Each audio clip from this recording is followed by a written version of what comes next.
Hi guys, Martin Turner here on Facebook Live. Going to be on here for a few minutes just talking to you and hopefully talking with a few of my friends about some of the topics that are important to me and you here in Camden County. As you know, this coming Tuesday is the day that we elect a new county commissioner for District 2. And I hope it's me, but I do want to discuss some issues with you as we go along so that we can look at them together and possibly resolve some of these issues. One of my main concerns is communication. I know that over the last year or so I have seen where with our county commissioners and our public and our community, we've struggled communicating. It looks like to me that basically an agenda is set. You go to the county commissioners meeting. The public has 3 minutes to share whatever's on their mind with the commissioners, to which they listen to what the public says, and then they either go away in a private session, or they go on to a different topic, or they go by their agenda is what happens. And I don't see a lot of dialogue going back and forth between these two. If you know me and know anything about me, I'm a task force type guy. I feel like that if we continue to communicate about the issues and continue to talk about it and listen to one another, then we can solve a lot of problems. And I don't really see that happening right now. I see a lot of rock throwing. I see a lot of different things going on. And I see two different groups, the ones that are for and the other ones that are opposed. And there's no coming together so that those folks can discuss those issues and maybe make some changes. Now, throwing rocks or saying who's at fault, I'm not into that. I just simply know there is a problem with communication in our community. So if you want to ask me about it or what my ideas were, please feel free to do so, because you may have some questions that I haven't thought about.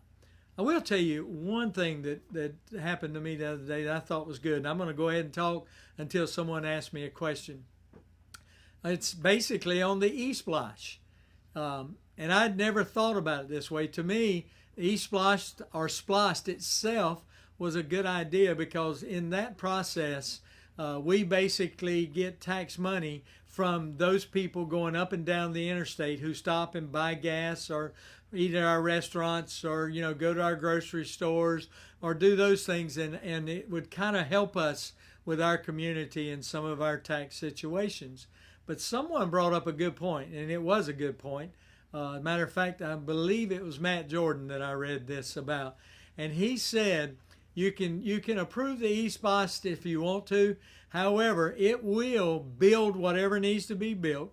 It will buy the computers that you need. It'll do those things that it's set forth to do. However, after it's over and those items are built, then someone still has to stay here and maintain them. And when you maintain them, then it becomes a burden to the taxpayers. I never thought about that. That issue had never come to the forefront. So that's what I'm talking about. A lot of times we all have great ideas, and if we share those ideas with one another, then we can understand and improve our community, because that's really what this is all about. This should never be about a person. This should never be about a popularity or just one idea. It should become a concept that the whole county gets involved in, and the whole county gets involved in solving the problems that we all have. I know we got them. Last Friday, I went to the sheriff's office, and they gave me a tour of our jail. And oh my gosh. And probably some of you guys, if you're listening to me, you already know that my family is very, very involved in law enforcement. My son, or my nephew, Matt, many, many years ago was working when we started Turner Brothers Heating and Air Conditioning, when my brother and I did. And Matt just wanted to go serve the community. He wanted to be a safety officer. And I still remember telling him, we're paying you very well. And it's odd to me that basically you're going to go work for the sheriff's office for $12 an hour. You're going to allow somebody to shoot at you, whereas you could stay here and possibly later on in life own a business and make a lot more than any $12 to $14 an hour. So I'm very close to that particular part of our community with the sheriff's office. And when I saw what I saw last Friday, it was an eye opener. Even though I kind of knew some of it, it was right in front of my face.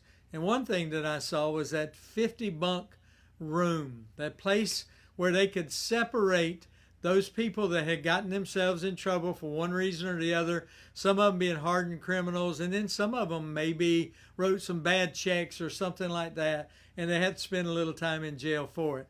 And they could separate them from the normal population by allowing them to go into that room that had the 50 bunks. Well, right now that room is a storage shed. They're not using it because they don't have the staff to put in that room. And that was kind of an eye-opener for me, because actually I didn't know that. You may not. Now, some other people probably do, and they lots of people understand that, but I would say that the community at large does not know that that room is sitting there dormant and empty because we don't have the funds to hire people to facilitate that particular room. So that to me was a shocker, and it stunned me a little bit. Matter of fact, it stunned me a lot, because I think it's vital and very important that we get together, we get into a room, and we work this out until we're able to hire these folks that we need to hire. Sorry if that goes against your grain, but it is something that's extremely important in our community. For our peace officers, I also saw where it looked like the building had been beat up over time, and that there's a lot of stuff that needs to be done. And I heard the story about the correction officer that got hurt in there a couple of weeks ago. Those kinds of things are vital, and these folks that do these jobs, I guarantee you, they can't be doing it for the money. They have to be doing it because they have a strong desire to serve our community. So that's important to me. Another thing that's important to me is the event that took place the last county commissioners meeting with the consultant.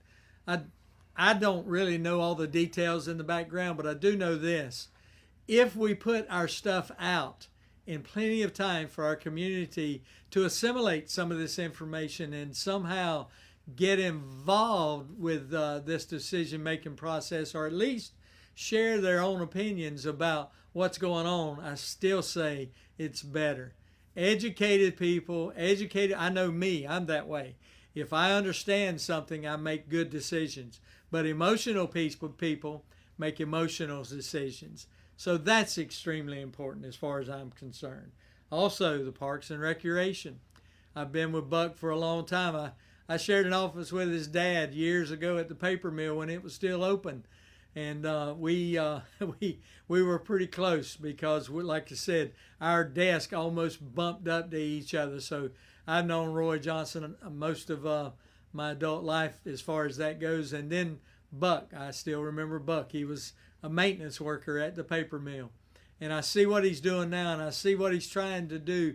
And I honor Buck, and I really think that his heart is in working with the Public Service Authority and helping our kids and the people in our community. I see that as very positive. I also see him being limited in what he needs to get his job done, especially in the parks. Granted, we can point out everything that's wrong, but it, to me, takes a real man, a real woman, or a real person to actually go and solve some of these problems. I said that recently. I'm saying it again. Let's solve these things. Another thing, there's a series of words that I hope you understand. One of them being called a multiplier effect. This is something that I learned from being in business over time. And what a multiplier effect is, it's where you keep your money in your particular area, your county. Years ago, Donald Trump, when he came to office, he came as a business person, and I'm glad he did. I think it's great, and I think it's important that we have business people involved in this community. I think it's important that business people share in the decision-making process of carrying our county forward. Well, Donald Trump saw that China was flooding our market, and they were causing our local businesses and stuff to falter and fail, some of them. And because they could do the same thing that we could do and do it a lot less expensive. I don't like the word cheap because we don't make cheap products in America. However, they can be less expensive than they are. And what he did was he put tariffs on China. What a novel idea. I mean, what a way to go. And what he did was, of course, it stirred China up, and it cost them more to send products over here. And as a result, then our economy began to kind of explode and get better because we began to sell American-made products. Well, that principle on a smaller scale is true in this county. I'd say 10 to 20, 15 years ago, I can't remember exactly when, our county was sending a lot of our business outside of our area. And I still remember I went and met with the county commissioners. I went and talked to them, and I worked out a system so that local businesses could basically be within 10% of someone out of Savannah or Statesboro or Jacksonville and still get those particular jobs. And then we even carried it a little farther. We got it to a point so that the local business could match the price of these larger companies that were outside of our area. After all, we didn't have the gas and didn't have to bring in the materials like they did because we were brick and mortar here in Camden County. I think it was vital that we did that, and we did it, and we got some jobs. Then after I got with the county commissioners, I went to the school system, worked out the same program with the school system. Then when we got through with the school systems, we went to St. Mary's, we went to Kingsland, and we went to Woodbine. And we worked out those systems with those municipalities as well. Folks, it's just so vital that we continue to do these things so that we can excel here rather than somewhere else. I got something that I want to show you that's also important in this communication process. On page 171, I quote, it's of the book on the County Commissioner's Handbook. It says, companies that are considering investing in a community look for stability. That's why I'm running. I want to help bring stability between the community and the county commissioners. I hope you read that in my voice and in my heart. That's extremely important. Granted, I know we have problems. I know we have issues. And I know there's some things we've got to resolve. But the number one thing is that community involvement and that community coming together. It says companies that are considering investing in a community look for stability, predictability, and a united approach by county leaders. And then it goes on and says it can shake the confidence of an economic development prospect to discover that local elected officials are divided or not on the same page as other county leaders. And then it goes on and says a team approach involving a number of private and public stakeholders is generally the most effective way a county can address economic development. That's my other thing. I do want to see us grow. Years ago, we closed a bag plant that's right across from Launch Printing in St. Mary's, where the pool is. And I remember when I was in high school how that was a thriving business. There were over 500 employees there. And all of a sudden, they just moved it to Eastman, Georgia. And this county lost out on business. Then later on, we lost our paper mill. 1,200 employees walked out of that paper mill when we lost it. Then we lost Union Carbide. Then we lost Bear Crop. And we've lost a lot of companies over the years that were thriving businesses that we used in this county that affected our growth. It affected all of us. That's the second thing. I want to make sure that we are industry minded. I've got 3 granddaughters. I've got a grandson. I've actually got 4 granddaughters, and a grandson that I want to stay here. I just had lunch with 3 of my granddaughters and their mom and dad, and one of my granddaughters excelled in the STEM program. One of them excelled in the science and technology. I don't want her to leave here and go somewhere else. I want her to stay here and work in Camden County. I want her to be a Camden Countyan. I see nothing wrong with that. I know that everybody's talking about we got to split everything up. Well, no, I think we got to bring everything together. We got to have the same mission and vision, and we got to move forward with this county. If we don't, then I'm afraid we won't have the industry that we need. We have those properties. Let's use them. Again, if you got any questions, I want to show you something. If you can, look at this. Scan this. Ask me a question. Please ask me a question. I've been putting this out here now for, 2 months, and I've gotten some questions, and I've always tried to answer them, and I want to continue to do that. I want you guys to ask me these questions. There's some things that I know I'm forgetting, and there's some things that I'm not really, they're not at the forefront of my brain, but I want them there. But the only way for that to happen is for you to communicate with me and me to communicate with you. So please ask those questions. So far, we got no questions. Unless you want to wrap it up, anything else? Yeah, well, is it off? No. Oh, so I'm actually talking. You're still fine. It's fine. Yeah. Hey, let me share this with you then. I know some reading, and then I'll wrap it up. I really would. I put a leakage report on my website, and if you get an opportunity, go look at this report. It's an eye-opener.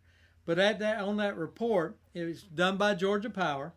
We basically, in 2017, our population was 57,703 people. Our county labor force was 21,628. Our county average weekly wage was $912, or $47,000 a year. Our working percentage in this county was 46.1. Our working percentage in other counties was 53.9% interest, or 9% in this county. It bothers me that 53.9% of us leave our county to find decent paying jobs elsewhere. I want that here. It's important. And here's something that I was telling someone the other day. In order for us to really excel, there's only 2 ways that we're going to get the money for the sheriff's office and other things that are actually needed here in this county.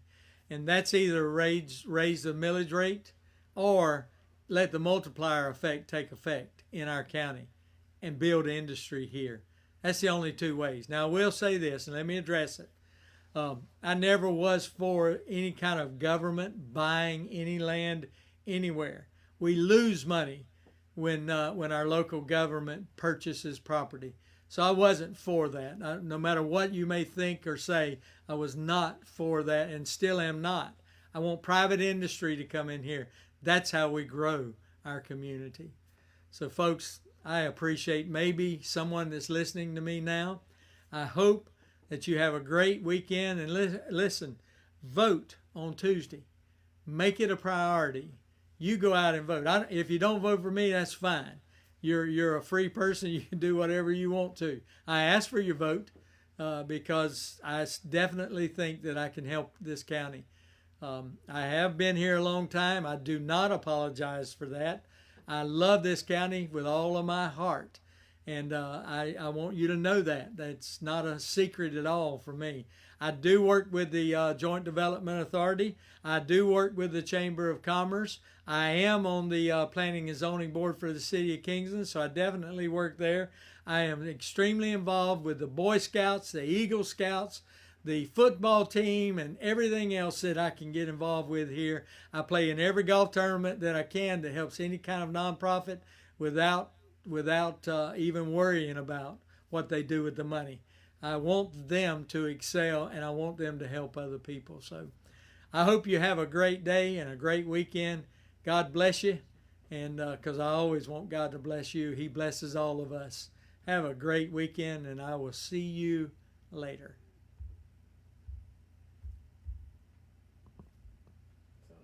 That was a steady 20-minute talk.